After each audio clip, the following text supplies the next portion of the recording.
Hello मेरे class 12th के champion. तो कैसे हो आप सब? पढ़ाई वगैरह मस्त चल रही है? अगर चल रही है तो आओ आज के इस वीडियो में हम लोग क्लास 12th के चैप्टर नंबर 2 को सॉल्व करते हैं। इससे कुछ इंपॉर्टेंट क्वेश्चन देखते हैं। ठीक है, ठीक है जी।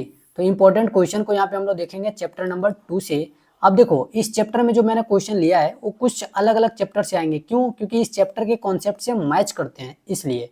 ठीक है, मैं एक छोटा सा रिकमेंडेशन आप लोग को करना चाहूँगा कि जो बच्चे इस वीडियो में डायरेक्ट आए हैं ना, वो इससे पहले वाला वीडियो को जाकर के देख लें, क्योंकि उस वीडियो में मैंने पूरा का पूरा थ्योरी वाला पार्ट जो है क्या कराया है, कवर कराया है। इस चैप्टर को पूरा पढ़ाया है 15 मिनट के अंदर। ठीक है, तो एक बार आप उस वीडियो को देख लेंगे, फिर इस चैप्टर के अंदर आएंगे क्वेश्चन को देखने के लिए, तो आपके लिए ज़्यादा अच्छा रहेगा। ठीक, चलो, तो ज़्यादा कुछ नहीं समझाएंगे, अभी क्वेश्चन पे आते हैं फिर।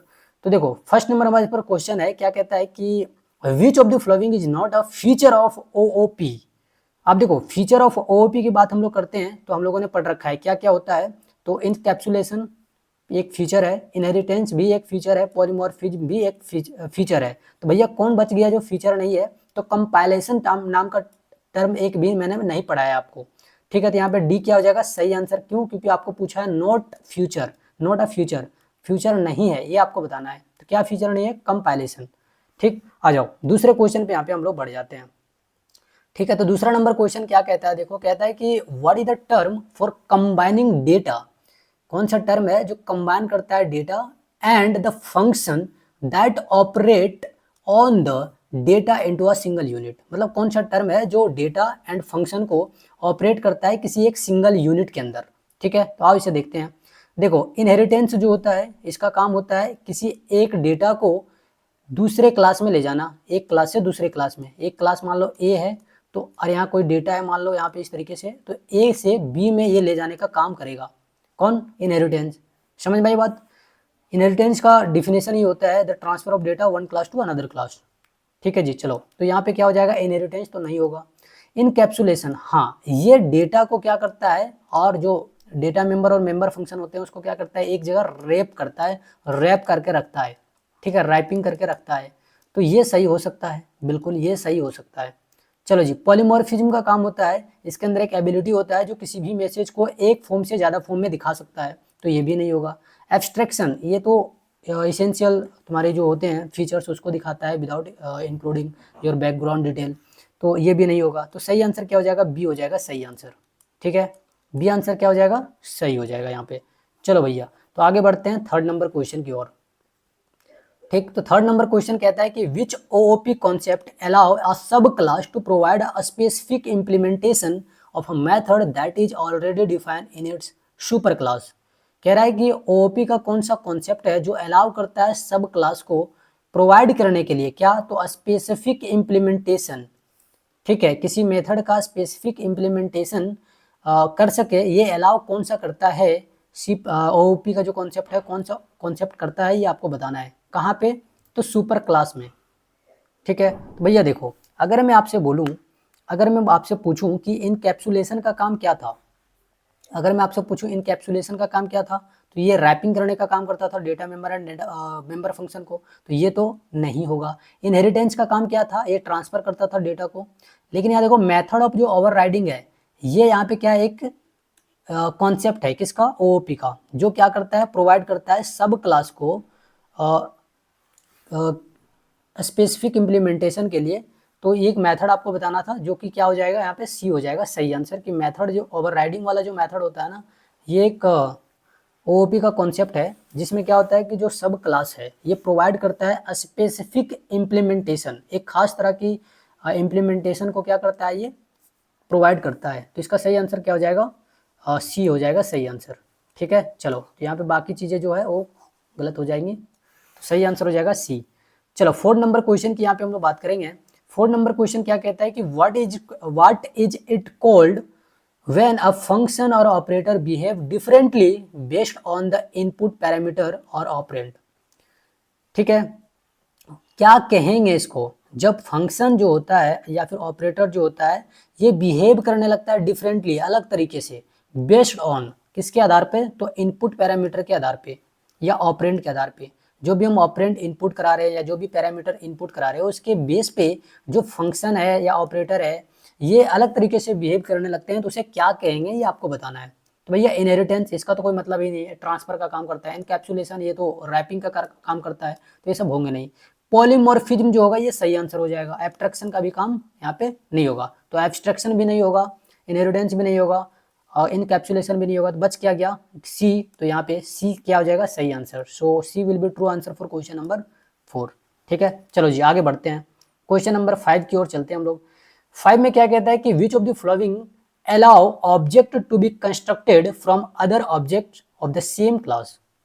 कह रहा है कि कौन सा है, मतलब विच ऑफ द फॉलोइंग, इसमें से कौन सा है जो अलाउ करता है object to be constructed, object को कंस्ट्रक्ट करने के लिए, कहाँ से, तो फ्रॉम द अदर ऑब्जेक्ट, किसी दूसरे ऑब्जेक्ट से ऑब्जेक्ट को क्रिएट करने के लिए या कंस्ट्रक्ट करने के लिए ये कौन अलाउ करता है किसी एक सेम क्लास में, एक ही क्लास में हम एक ही ऑब्जेक्ट से दूसरा ऑब्जेक्ट भी बना सके, ये कौन अलाउ करता है दिए गए ऑप्शन में से, ये आपको बताना है। तो भैया देखो आगे मैं पढ़ाऊंगा आपको कॉपी कंस्ट्रक्टर, बेसिकली मैं दो तरीके की चीज़ें पढ़ाऊंगा, कंस्ट्रक्टर, ठीक है, कंस्ट्रक्टर, और दूसरा पढ़ाऊंगा डिस्ट्रक्टर। ठीक है, तो जब मैं ये चीज़ें पढ़ाऊंगा तो यहाँ पे एक टर्म आएगा कॉपी कंस्ट्रक्टर, तो याद रखना कॉपी कंस्ट्रक्टर ये फैसिलिटी हमें प्रोवाइड करता है, तो यहाँ पे सही आंसर हो जाएगा कॉपी कंस्ट्रक्टर।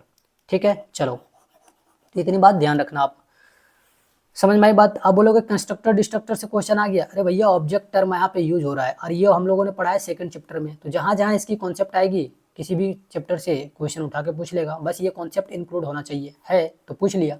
ठीक है, चलो जी आगे अब यहाँ पे बात करते हैं हम लोग, किसकी बात करेंगे, तो आगे यहाँ पे हम लोग बात करेंगे क्वेश्चन नंबर 6 के बारे में, कि क्वेश्चन नंबर 6 हमें क्या कहता है। ये कहता है कि what is the process of hiding the internal detail, what is the process of hiding the internal detail. जब भी इंटरनल डिटेल को हाइड किया जाएगा तो उस प्रोसेस, वो कौन सा प्रोसेस होता है किसी ऑब्जेक्ट का, ये आपसे पूछा है। And only exposing the necessary parts called, क्या कहेंगे उसको, क्वेश्चन फिर से पढ़ देता हूँ। कहता है कि what is the process of hiding the internal details of an object and only exposing the necessary part called. ठीक है जी, तो क्वेश्चन समझ में आई, समझने की कोशिश करो, है ना, कम समय में ज़्यादा चीज़ें मैं देने की कोशिश कर रहा हूँ। ठीक है, जो इसेंशियल पार्ट को क्या करता है हाइड कर देता है, वो क्या होता है ये आपको बताना है। ठीक, तो डेटा एब्स्ट्रैक्शन नाम की चीज़ें मैंने आपको पढ़ाया था, ठीक है जी, जिसमें क्या होता है कि ये इसेंशियल फीचर को क्या करता है तुम्हें दिखाता है, लेकिन विदाउट इंक्लूडिंग इंटरनल बैकग्राउंड, या फिर बैकग्राउंड तुम कह सकते हो, समझ में आई बात। तो ये बिना बैकग्राउंड को दिखाए हुए ये क्या करता है सारे फीचर्स को एक्ट करता है, दिखाता है हमें। ठीक, तो सही आंसर क्या हो जाएगा यहाँ पे, सही आंसर जो हो जाएगा बी हो जाएगा, इस बात को ध्यान रखना। चलो जी 7 नंबर क्वेश्चन की यहाँ पे हम लोग बात करेंगे। 7 नंबर क्वेश्चन क्या कहता है कि which feature of OOP indicates code reusability, मतलब ओओपी का कौन सा कॉन्सेप्ट है जो इंडिकेट करता है कि जो भी कोड है उसे हम क्या कर सकते हैं रीयूज कर सकते हैं। ठीक है जी, क्या कर सकते हैं रीयूज कर सकते हैं, ये फैसिलिटी हमें देता है कौन, ओओपी का एक फीचर है वो देता है, तो कौन सा देता है ये आपको बताना है, उसका नाम होगा ना कुछ, ये आपको क्या करना है बताना है। ठीक है, तो देखो जी मैंने आपको क्या बताया कि जो पॉलीमॉर्फिज्म होता है ये अलग अलग तरीके से डिस्प्ले करेगा किसी एक मैसेज को। एब्स्ट्रैक्शन ये इसका काम होता है एसेंशियल फीचर को क्या करना, एक्ट कराना विदाउट इंक्लूडिंग बैकग्राउंड डिटेल। लेकिन इनहेरिटेंस के बारे में बात करें तो ये देखो इसको क्या करता है कि जो भी कोड है जो भी डेटा है उसको क्या करेगा ये कॉपी करेगा और इसको दूसरे क्लास में ट्रांसफर कर देगा। तो इसका मतलब है कि ये एक फैसिलिटी प्रोवाइड कर रहा है कि जो भी डेटा है उसी को हम रीयूज कर सकते हैं किसी दूसरे जगह पे, कर सकते हैं ना। तो यहाँ पे जो सही आंसर हो जाएगा क्या हो जाएगा इनहेरिटेंस। इनहेरिटेंस का मतलब ये होता है कॉपी करना, एक जगह से दूसरे जगह डेटा को कॉपी करके ट्रांसफर करा देना। तो इसका मतलब क्या है कि हम उसी डेटा को जो किसी एक क्लास में लिखे थे उसको हम फिर से दूसरे जगह भी यूज कर रहे हैं। तो ये फैसिलिटी कहाँ मिल रही है हमें, इनहेरिटेंस के अंदर मिल रही है। तो सही आंसर क्या हो जाएगा इनहेरिटेंस हो जाएगा। इतनी बात समझ में आई, बिल्कुल आई सर, आगे बढ़ जाओ फिर, चलो बढ़ जाते हैं। 8 नंबर क्वेश्चन यहाँ पे देखो क्या बोलता है कि which of the following is a blueprint of creating, sorry blueprint for creating object. समझ रहे हो, कह रहा है कि which of the following is a blueprint, दिए गए हैं उसमें से कौन सा एक ब्लूप्रिंट है किसके लिए, फॉर क्रिएटिंग ऑब्जेक्ट, ऑब्जेक्ट को क्रिएट करने के लिए। तो भैया ऑब्जेक्ट हम कभी भी क्रिएट करते हैं किसका करते हैं, किसी क्लास का करते हैं। ठीक है, किसी क्लास का क्या करते हैं ऑब्जेक्ट क्रिएट करते हैं। जब भी हमारे पास कोई क्लास हो तो क्लास का ही क्या होता है ऑब्जेक्ट का क्रिएशन करते हैं हम लोग। ठीक है, तो इतनी बात समझ में आई। तो यहाँ पे सही आंसर जो होगा क्या होगा क्लास हो जाएगा। ठीक है, सही आंसर क्या हो जाएगा क्लास हो जाएगा। ठीक है, तो इतनी बात समझ में आई, बिल्कुल आई सर। चलो आगे बढ़ जाओ फिर, तो देखो 9 नंबर क्वेश्चन हमारे पास कहता है कि what is the term for an instance of a class. अब आप लोग को मैंने पढ़ाया है कि जो इंस्टांस ऑफ अ क्लास होता है इसी को हम लोग क्या कहते हैं भैया, इसी को हम लोग कहते हैं ऑब्जेक्ट। ठीक है, एक चीज और मैंने बताया था, क्लास की जो छोटा नाम होगा उसी को क्या कहेंगे, ऑब्जेक्ट कहेंगे। समझ में आई बात। क्लास का इंस्टांस का बात करें या फिर ऑब्जेक्ट की बात करें, सॉरी शॉर्ट नेम की बात करें, तो जब भी इन दोनों की बात करें तो उस समय कौन सा टर्म आएगा, नया टर्म, वो आएगा ऑब्जेक्ट। ठीक है, तो यहाँ इंस्टांस क्या बोल रहा है कि what is the term for an instance of a class. क्या होता है वह टर्म जो क्लास के लिए, क्लास के इंस्टांस के लिए यूज किया जाता है, तो उसे कहते हैं ऑब्जेक्ट कहते हैं। ठीक है, the short name of the class is called as object, इतना याद रखो। ठीक है भैया, और ये पता है PYQ क्वेश्चन है, याद रखना, ये लास्ट ईयर पूछा हुआ है। यकीन नहीं होता जाकर के देख लो पेपर 2024 के, वहां पे तुम्हें देखने को मिल जाएंगे। मैंने यहाँ पे ऐड नहीं करा है कि कौन सा क्वेश्चन किस साल का है, लेकिन याद रखना बहुत सारे क्वेश्चन है जो डायरेक्ट यहाँ पे टाइप करा गया है। ठीक है, यहाँ पे मेंशन नहीं किया गया है कौन सा क्वेश्चन किस टाइप का, लेकिन ज्यादातर क्वेश्चन PYQ है, ध्यान रखना। चलो जी आगे बढ़ते हैं 10 नंबर क्वेश्चन की ओर। यहाँ पे क्या कहता है कि which type of polymorphism is achieved eight compile time. समझ रहे हो, कौन सा पॉलीमॉर्फिज्म है जो अचीव करता है एट कंपाइल टाइम, ये आपको बताना है। ठीक है भैया, तो ये आपको क्या करना है, बताना है। तो बताओ, मैंने आपको दो तरीके के पॉलीमॉर्फिज्म बताया था, एक रन टाइम और एक कंपाइल टाइम। डायनेमिक टाइम वगैरह मैंने आपको नहीं बताया था। ठीक है, डायनेमिक टाइम आपको मैंने नहीं बताया था।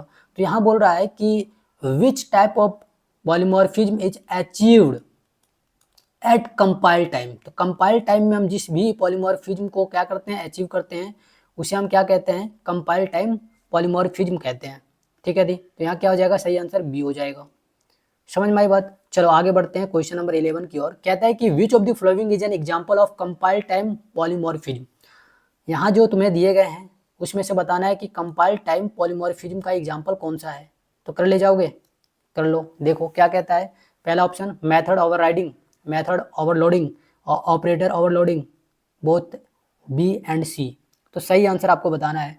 तो भैया यहाँ जो होगा ना, ये दोनों को कहते हैं, मेथड ओवरराइडिंग जब भी हो उसको भी कंपाइल टाइम पॉलीमॉर्फिज्म कहेंगे, या ऑपरेटर ओवरराइडिंग हो तब भी हम इसे क्या कहेंगे, कंपाइल टाइम पॉलीमॉर्फिज्म कहेंगे। जब दोनों सही है तो क्या हम दो टिक करेंगे, नहीं, इसके लिए कोई एक ऑप्शन होगा और एक ऑप्शन में दो चीजें डिफाइन करी गई है, बी और सी। तो यहाँ पे जो सही आंसर हो जाएगा क्या हो जाएगा, डी हो जाएगा सही answer according to this question. ठीक है जी, चलो आगे बढ़ते हैं फिर। 12 नंबर क्वेश्चन कहता है कि which type of inheritance involves a class inheriting from multiple base class. अब भैया मल्टीपल बेस क्लास, सब class, normal class, super class क्या होते हैं, ये सारे चीजें पढ़ाए जाएंगे। एक चैप्टर आता है इनहेरिटेंस वहां पे। ठीक, लेकिन बात आती है यहाँ पे कुछ इनहेरिटेंस टर्म है जो C++ के या फिर OOP के जो बेसिक कॉन्सेप्ट है उसमें आते हैं, उसके रिगार्डिंग ये क्वेश्चन पूछा गया है, तो आपको यहाँ पे आंसर भी देना है। ठीक है, क्या कह रहा है, which type of inheritance involves a class, कौन मतलब किस तरह के इनहेरिटेंस होते हैं जो इन्वॉल्व करता है क्लास को inheriting from multiple base class. बहुत सारे बेस क्लास हैं और उसमें से कोई एक क्लास है और बहुत सारी चीज़ें क्या हो रही है, इनहेरिट हो रही हैं। ठीक है, अब ये एरो मैंने दिया, इसका ये मतलब नहीं है कि इधर से डेटा इधर जा रहा है, नहीं, इसका मतलब है कि यहाँ पे डेटा जो है इधर आ रहा है। अब एरो देख करके, साइन देख करके दिमाग मत लगाना ज़्यादा, कंप्यूटर में कुछ चीज़ें उल्टा भी होता है। ठीक है, चलो, तो इसका जो सही आंसर हो जाएगा क्या हो जाएगा वो मैं आपको बता देता हूँ। ठीक है भैया, तो इसका जो सही आंसर हो जाएगा, देखो क्या है, CA में दिया है सिंगल इनहेरिटेंस, मल्टीपल इनहेरिटेंस। भैया जब भी हम बात कर रहे हैं कि मल्टीपल बेस क्लास, तो मल्टीपल इनहेरिटेंस होंगे, बहुत सारे अगर हैं और किसी एक में आ रहे हैं तो मल्टीपल चीज़ों से इनहेरिटेंस होंगे होंगे समझ में आई। तो यहाँ क्या हो जाएगा सही आंसर, मल्टीपल इनहेरिटेंस। जब मल्टीपल बेस क्लास से आ रहे हैं चीज़ें, या सुपर क्लास, बेस क्लास को ही सुपर क्लास कहा जाता है, तो ये क्या हो जाएगा, मल्टीपल इनहेरिटेंस। समझ में आया, बड़ा सिंपल सा लॉजिकल क्वेश्चन है, ये सारा चीज़ कर ले जाओगे खुद भी, नहीं भी पढ़ोगे तब भी। खैर मैं चीज़ें बता रहा हूँ, गलती ना करो। ठीक है, 30 नंबर क्वेश्चन कहता है कि what is the mechanism by which one class acquires the property and behaviour of another class. अरे भैया ये अब ये भी बताने वाली बात है, हाँ? कह रहा है कि what is the mechanism by which one class acquires the properties and behaviours of another class. ठीक है, दूसरे क्लास की जब बिहेवियर और प्रॉपर्टीज को कोई दूसरा क्लास क्या करता है, एक्वायर कर लेता है, तो उसे क्या कहते हैं, उसे क्या कहते हैं, इनहेरिटेंस कहेंगे। एक्चुअली जो चीजें कर रहा है वो क्या कर रहा है, डेटा का ही तो एक्वायर करेगा। ठीक है, मान लो आपके घर में कोई चोर आ गया, तो ऐसा थोड़े आपको चुरा के भाग जाएगा, अरे आपके घर के संपत्ति को चुराएगा ना वो उसी तरीके से क्लास में जो भी डेटा है उसको चुराया जाएगा, उस डेटा को क्या किया जाएगा, एक्वायर किया जाएगा। ये बिहेवियर होती है, इसको क्या कहते हैं, इसको कहते हैं इनहेरिटेंस। ठीक है, चलो समझ में आया बात, बिल्कुल आया होगा समझ में।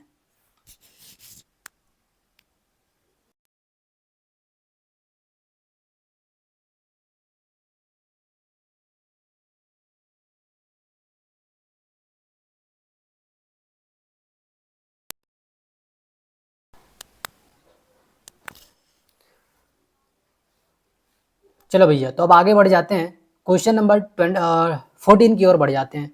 ठीक है, तो क्वेश्चन नंबर 14 हमारे पास क्या कहता है कि which of the following is not a type of inheritance.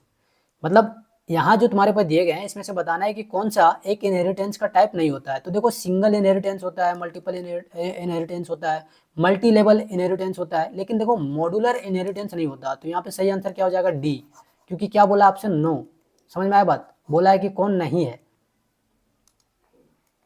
ठीक है, तो चलो यहाँ सही आंसर क्या हो जाएगा, डी हो जाएगा सही आंसर। ठीक है, चलो भैया, इतनी बात समझ में आई, बिल्कुल आई। तो यहाँ पे सही आंसर हो जाएगा डी। थोड़ा सा मैं इसको देख लेता हूँ सही से, बड़ा कर लेता हूँ चीज़ों को। अरे बड़ा हो जाओ भैया, हाँ रूठ जाता है यार कभी कभी, ये रूठना नहीं है बिल्कुल भी। चलो 15 नंबर क्वेश्चन की बात करते हैं। कहता है कि what is the term for a function defined inside a class. ठीक है जी, कहता है कि what is the term for a function, function के लिए क्या टर्म है जो डिफाइन करता है इनसाइड या क्लास, क्लास के अंदर जो चीज़ें डिफाइन करी जाती हैं उस फंक्शन के लिए कौन सा टर्म है ये आपको बताना है। ठीक है, तो नहीं बता पाओगे, बड़ा सिंपल होता है, उसके लिए मेथड यूज करते हैं। क्या, मेथड, सही आंसर हो जाएगा मेथड। चलो क्वेश्चन नंबर 16 की बात करेंगे जल्दी जल्दी। Which OOP concept restrict access to certain component of an class. Class में अगर हम किसी सर्टेन यानी निश्चित कंपोनेंट को अगर हम इंसर्ट करा रहे हैं, एक्सेस करा रहे हैं, तो इसे रेसिस्ट करने या रिस्ट्रिक्ट करने का काम कौन सा ओओपी का कॉन्सेप्ट करता है, ये आपको बताना है। ठीक है भैया, तो ये आपको बताना है, तो नहीं बता पाओगे, सिंपल इनकैप्सुलेशन, रैप कर लेता है चीज़ों को। ठीक है, रैपिंग करने का काम करता है, इसलिए ये क्या हो जाएगा, डेटा इंकैप्सुलेशन। चलो, तो सही आंसर हो जाएगा ए। 17 नंबर क्वेश्चन की बात करते हैं। कहता है कि what is the term for a class that can not B instant, क्या लिखा हुआ है, इंस्टेंटिएटेड।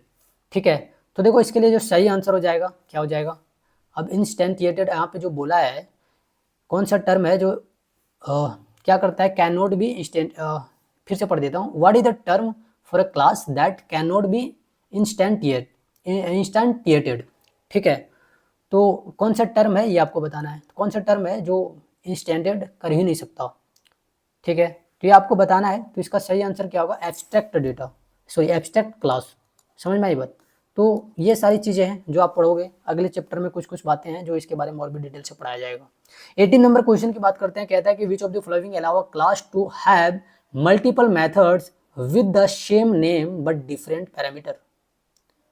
क्या कह रहा है कि which of the following allow, कौन सा है जो अलाउ करता है अ क्लास, एक क्लास में, टू हैव मल्टीपल मेथड, बहुत सारे मेथड को कौन सा है जो अलाउ करता है with the same name but different parameter, जिसमें नाम सेम हो लेकिन पैरामीटर क्या हो, डिफरेंट हो। तो ये किस में अलाउ करता है ये आपको बताना है। ठीक है जी, तो ये किस में अलाउ करता है ये आपको बताना है। तो याद रखना, ये जो होता है ना मेथड ओवरलोडिंग, यही होता है सही आंसर, यही होगा इसका सही आंसर। ठीक है जी, तो इसमें ये होता है। ठीक है भैया, आगे बढ़ जाते हैं फिर क्वेश्चन नंबर यहाँ पे 19 के बारे में। क्या कहता है कि which OOP concept allow a sub class to provide a specific implementation a method is already defined in its super class. ठीक है, तो ये आपको बताना है। तो ये चीज़ें मैंने आपको बता रखा है पहले से ही, इसका सही आंसर क्या हो जाएगा, बी हो जाएगा। ये पीछे वाले क्वेश्चन से रिलेटेड है, तो इसको आप देख लोगे एक बार। चलो आगे बढ़ जाते हैं क्वेश्चन नंबर 20 की ओर। कहता है कि what is the term for the ability for different object to respond uniquely to same message. अरे भैया, ये मैंने आपको क्या बताया, पॉलीमॉर्फिज्म बताया, कई बार रट रट के मैंने आपको मर गया, आप सुनते नहीं हो, कई बार बताते आ रहा हूँ। चलो 21 नंबर क्वेश्चन की बात करते हैं। कहता है कि which of the following is not a benefit of modularity in OP. ठीक है, तो मॉड्यूलरिटी का मतलब क्या होता है, तो जब भी प्रोग्राम को हम किसी मल्टीपल पार्ट में क्या कर रहे हैं, डिवाइड कर रहे हैं, इसी प्रोसेस को क्या कहते थे, मॉड्यूलरिटी कहते थे। ये बातें मैंने आप लोग को पढ़ाया है। ठीक है, चलो तो यहाँ पे क्या बोला कि which of the following is not a benefit of modularity in OOP.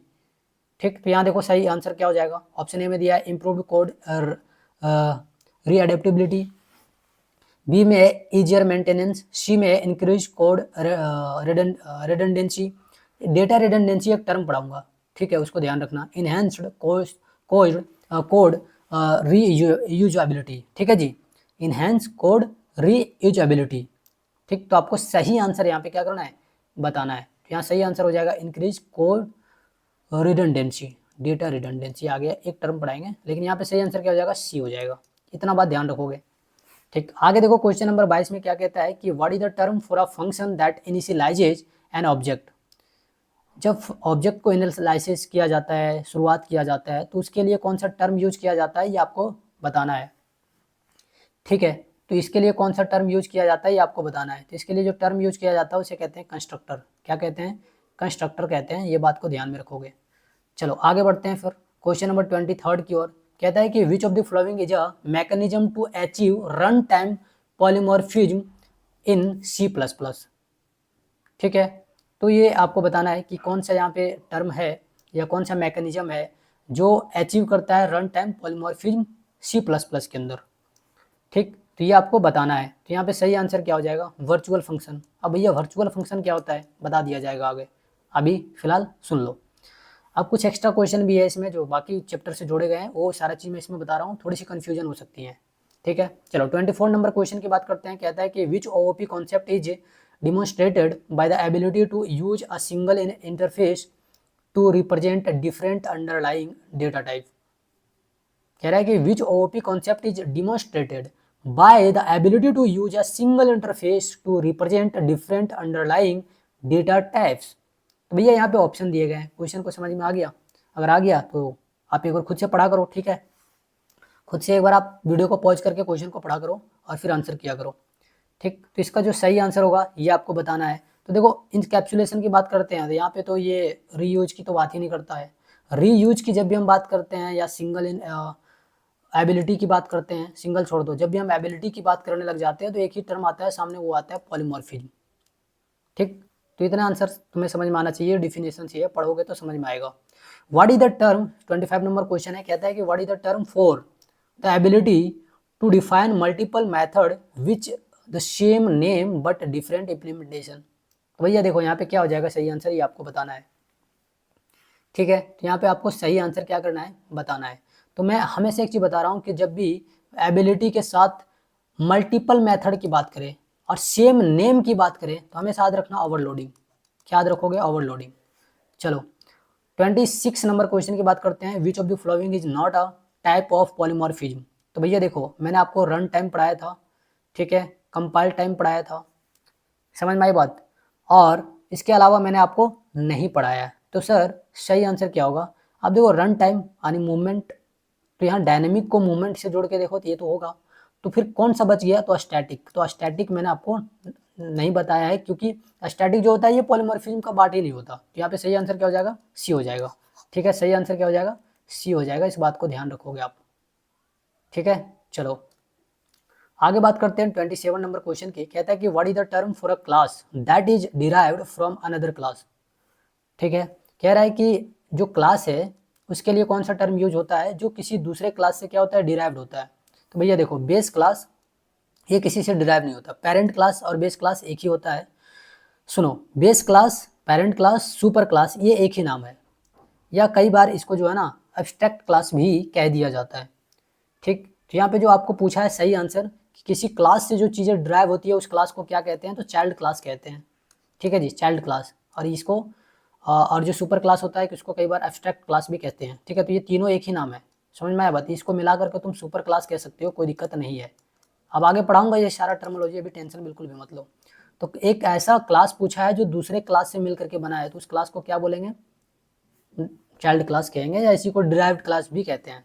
चलो 28 नंबर क्वेश्चन की यहाँ पे बात करते हैं। कहता है कि which OOP concept allow a derived class to be treated as if it were और द बेस क्लास। अच्छा, मतलब OOP का कौन सा कॉन्सेप्ट है जो तुम्हें अलाउ करता है डिराइव्ड क्लास को कभी कभी ट्रीट करने के लिए कि वो एक बेस क्लास है, ये आपको बताना है। ठीक है, ये आपको क्या करना है, बताना है। ठीक, तो देखो इनकैप्सुलेशन की जब भी बात करते हैं तो रैपिंग आ जाता है, लेकिन पॉलीमॉर्फिज्म की बात करते हैं तो इसकी एबिलिटी होती है अलग अलग फॉर्म में दिखाने की। तो ये सही आंसर हो जाएगा यहाँ पे बी। बाकी जो भी ऑप्शन है मैं उसको पढ़ नहीं रहा हूँ, ठीक है। चलो 29 नंबर क्वेश्चन की यहाँ पे हम लोग बात करेंगे। 29 नंबर क्वेश्चन क्या कहता है कि which of the following is not true about data abstraction. कह रहा है कि जो हमारे पास जो ऑप्शन दिए गए हैं इसमें से कौन सा डेटा एब्स्ट्रक्शन के बारे में ट्रू नहीं है, ये आपको बताना है, ठीक है।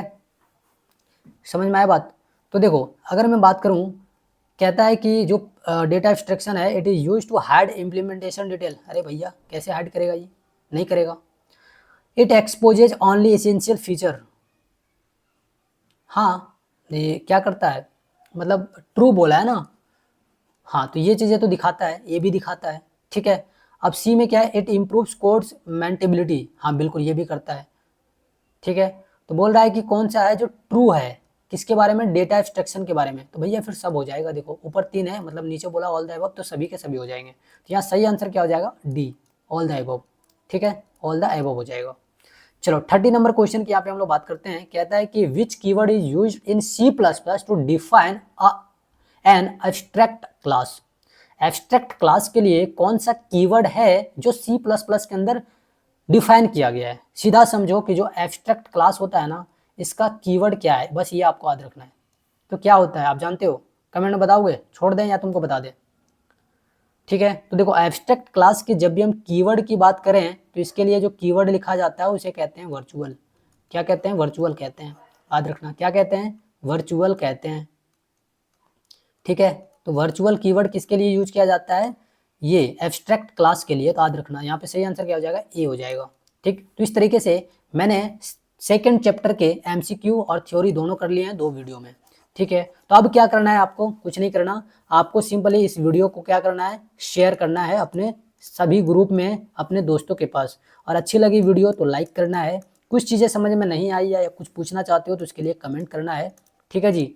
और आगे क्या करना है, आगे और एक चीज़ करनी है, वो है चैनल को सब्सक्राइब करना, ठीक है जी। तो चैनल को सब्सक्राइब भी करना है। इतनी बातें अगर आप करते हो तो मेरी काफ़ी ज़्यादा हेल्प हो जाएगी, और आप लोग से थोड़ी सी हेल्प चाहिए इन सारी चीज़ को करने के लिए, जो कि फ्री ऑफ कॉस्ट है, ठीक है। तो मिलते हैं नई वीडियो में, तब तक के लिए जय हिंद, ओके बाय। ध्यान रखा करो अपना और पढ़ाई मन से किया करो, ठीक है। जय हिंद, बाय बाय।